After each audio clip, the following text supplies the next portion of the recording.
నువ్వు కాయ చెప్పరా మొక్కడు వచ్చి బాగున్నా అన్నమాట నేను నాకు సేపు బాగుంటుంది ఎట్లా వేసిందా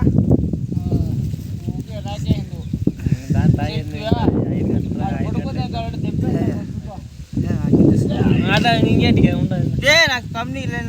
తాగేది ముందు నేను వేసుకుంటాను కంపెనీ 60కి ఏమరా నాకు తెలియదు తెలుసున్నావు నా మడ్డ పడుతుంది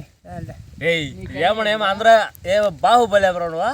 అప్పుడు ఎట్లా రాయొద్దా ఏటన్నా ఊసి ఇసుక ఇస్తావు పోనా ఓ అయిపోయా